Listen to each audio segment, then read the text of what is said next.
Yeah. Okay. So how are you today? I'm good. How are you? I am fine. Um.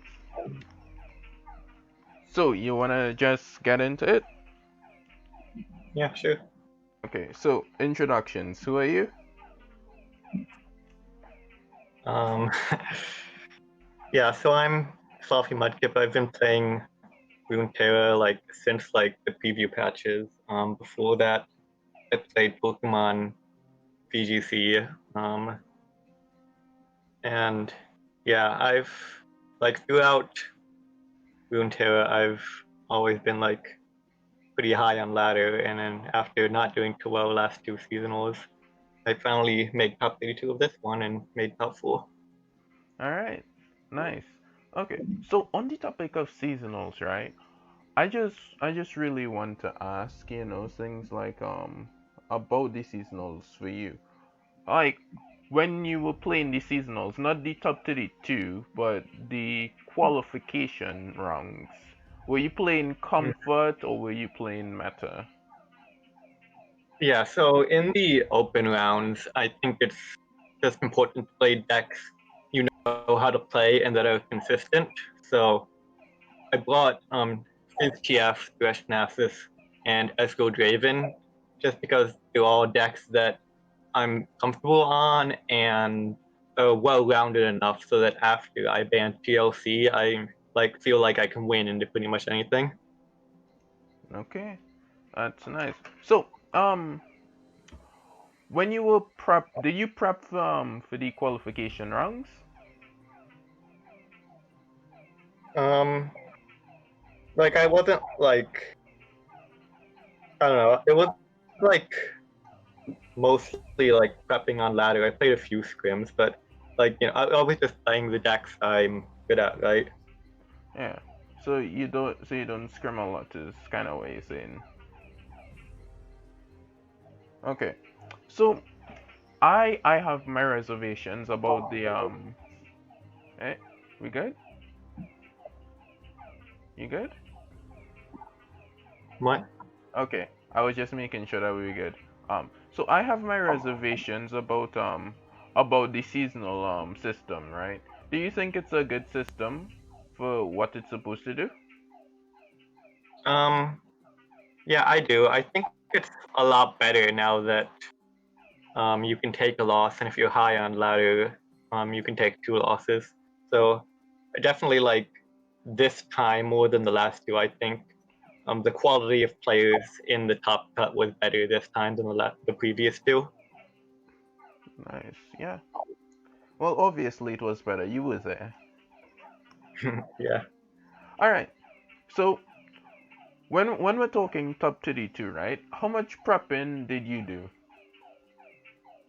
So much prepping. Like, were you every day you were getting down, getting scrims in, like getting like having a coach on you, checking your play? Like, how much? So like for the first couple of days after the seasonal, I took a bit of a break, just wanted to rest a bit after the tournament, and then after that, I sort of dived into it and just started like the first thing I did was I was just like trying out a bunch of different decks to try to figure out like what sort of things like I wanted to do with my lineup because I knew there was a lot of room to make some sort of meta call. Then after I finally found the lineup I eventually ended up bringing, then I just started doing a bunch of scrims with a bunch of people. Okay. All right. Yeah. That definitely, works, helps. Yeah. Um. So with your lineup that you brought, I know that not everybody knows your lineup, but because not everybody saw all your games, right? Mhm. With your lineup, right? What predictions for the meta Yeah. did you bring in mind for? Come in mind with, I guess. Yeah. So the lineup I brought was Ezreal, Teemo, like Freljord, Hexco Foundry deck, GF Fizz, and Ash Noxus, Ash LeBlanc. And the meta call was that there was going to be a lot of Kogan. It's the most popular like third option to put in a Threshnasis TLC lineup, and also a lot of people like could have been dropping TLC or Threshnasis out of fear of being targeted, and like a lot of just like the good decks you turn to later are Turgon, right? So, yeah, I bought 3 decks very strong into Turgon. Obviously, TF is like one of the best at beating Turgon. You just set up a wide elusive board and mind mode them. Teemo Ezreal, you like you get Hexcore Foundry, and then their value isn't really doing anything, and you just burn them out like with mushrooms and Ezreal. And Ash Noctis was actually the last deck I decided on. I wasn't as sold on it. I haven't been the biggest fan of the deck in the past, but just because of how strong it is in the decks like Lillian Sword, Demacia, Lee Sin, and just like Mountain Spire decks, it was just the best option. Yeah. I was gonna ask you about your deck choice. You picked a bunch of tier two, like for the like what our community determined as tier two. You pick a bunch of tier two niche decks that was targeting Targon. So you decided Mhm. that your thought process was that people would either be banning TLC or not bringing TLC out of fair for for being targeted, and then you targeted the decks that were targeting TLC and Thresh Narcissus. That was what you was doing. Yeah, like I'm still very comfortable in the Threshnasis with my lineup. Like Ash Noxus and Teemo Ezreal are very strong into it, and I think TF Fizz is pretty even into it. Like it's very playable if you are comfortable on TF Fizz and they don't open like the perfect nut groove. No, okay. Um, so I noted your list, right? So is Twisted Fate Fizz like say way harder to play now that it got nerfed, or does it still require the same skill cap for it to be played well? So I think the skill ceiling for TF Fizz has always been high. I Yeah. think that now that it's nerfed, the the skill floor goes up because back when the deck was broken, a lot of people could just win with the deck off its sheer power level. Whereas now, you actually have to be able to play the deck well to find success with it. Yeah. Okay. All right. So the next pick that we have is Ash Noxus, right? This is not the Morada deck. This is just Ash Noxus mid range kind of hit you with big units style deck. This deck, I played it a lot, right? And it could lose to its own draws a lot. Did you take that into consideration when bringing this deck or and built around that?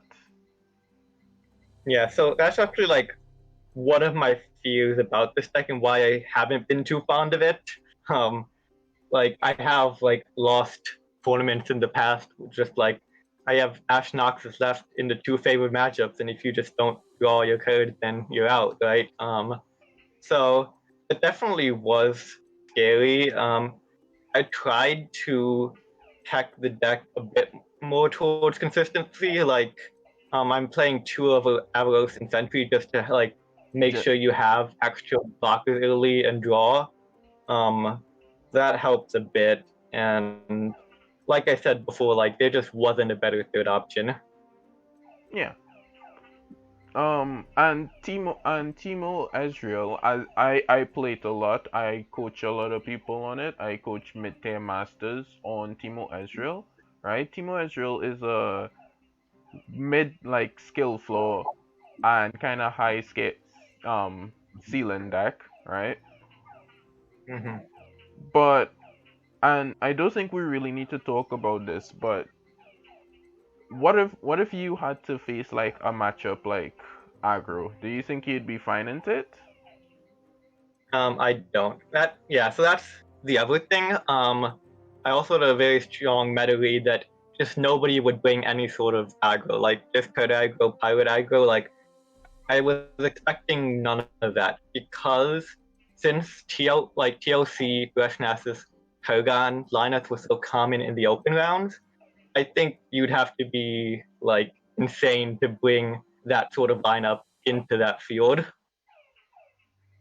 Hmm. Yeah, yeah, makes sense. Okay, so what about your mentality, right? Before the seasonal qualifiers started, right? And you know that you had your spot locked in, right? What were you thinking about, and what were you trying to do to make sure that you got to play the best of your abilities?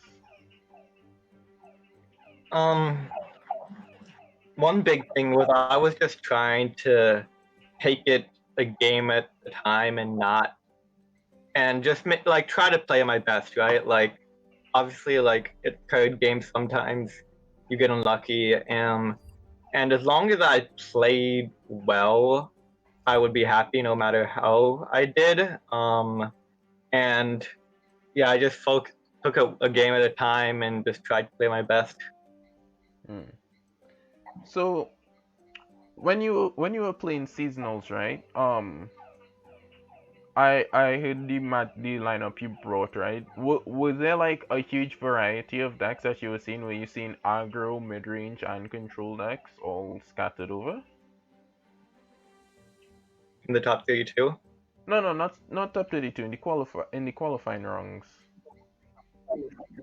Oh, yeah, in the qualifying rounds, it definitely was a big mix of everything. Like, obviously, you see a lot of Thresh Nasus and TLC, but like, it ran into like some aggro lineups, some like triple Demacia lineups, and like just like a wide range of different things. Like, even if the lineup didn't make sense, just about every meta deck in some combination. Like, I saw a lot of it.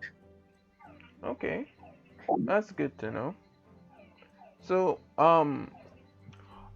I was casting on the alternate stream, right? I was there. You did a review of your gameplay, and I was on your stream talking to you about how we thought about your plays, right? Um, after Hmm. right in the best of threes, after dropping like a match, how would you like try to get your mental to recover after that? Yeah, so I as a player um am not very good at like sitting down for multiple hours and just grinding it out. So I actually really enjoy the like break between rounds.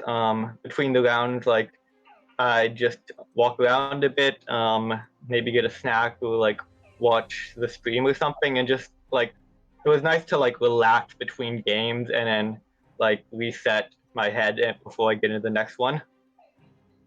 Yeah, that sounds like a good way of setting up. All right.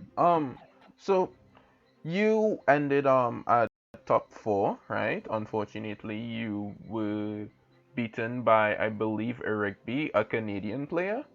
Yeah. After that, right? What was it like making it like this far? Just to like stop at top four. Did you feel good about your progress?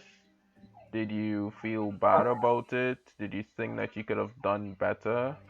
Like, what do you think about that? Like I I felt like I did the best I could. Just I got pretty unlucky in that top four set. Like it happens. And I was just like I was happy with how I played, which is what I was going for. And like based on how things went this season was like I feel like I'm definitely good enough to win it next time. Okay, okay. So you're kind of pumped. You're feeling good about yourself. That's cool. Right. So, on the topic of your gameplay, right? Um, we looked at your gameplay, right? And we thought that you were like a bit lost in some games. Like, did you ever like lose track of what your opponent's hand was, or was off on hand reading? Um, yeah, I definitely had a few games that I wasn't as into it. And I was just playing a bit too fast, and yeah, like just missing like more advanced things like hand reading and bluffing, just like completely forgetting to do stuff like that. That's definitely something I can work on. Okay. But you felt confident about most of your gameplay. Yeah, it was just like a few games where I messed up some things. But I think a Yeah, majority of my games I played pretty well. yeah, yeah. We know about those games. For example, the one with yeah, with Nautilus hitting you for 13. Yeah. Um. Wait, was it just a lack of experience in the matchup, or was it you feeling that you could have won from the position even if you took the swing from Nautilus?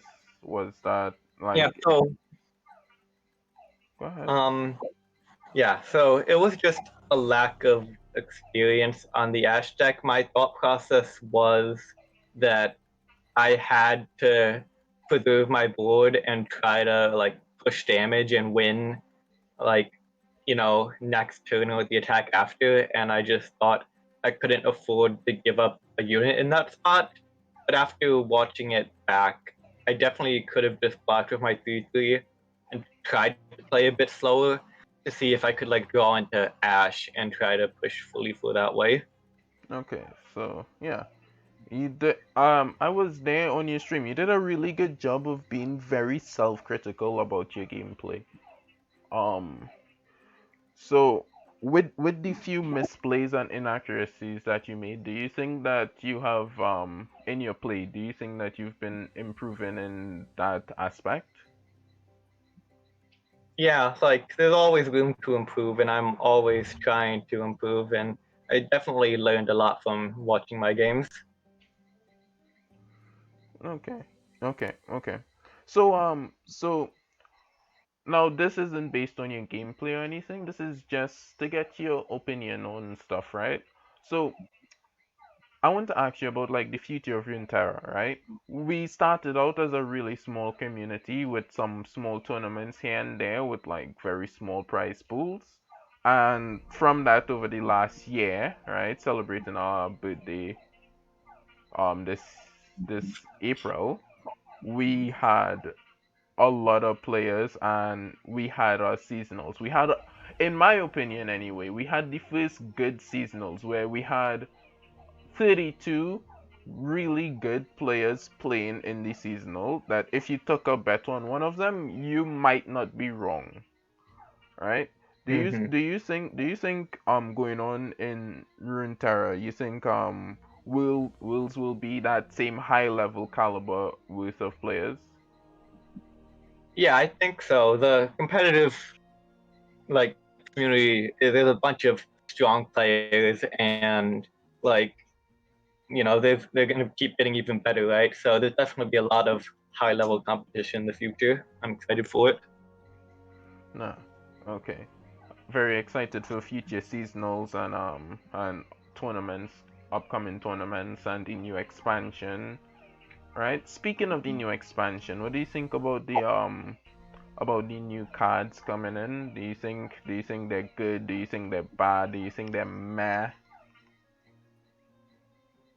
Um, yeah, so there's a few of the new codes I can touch on. I think I'm not sure about Malphite. To me, he just looks like another Paragon finisher, and I'm not sure if it's going to be worth going into Landmark when you can just play Paragon and Fair Shaping and win like that.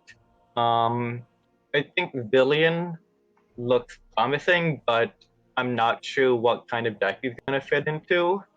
Um, and the new Aurelia codes look interesting, but they're definitely missing the synergy piece that ties them together.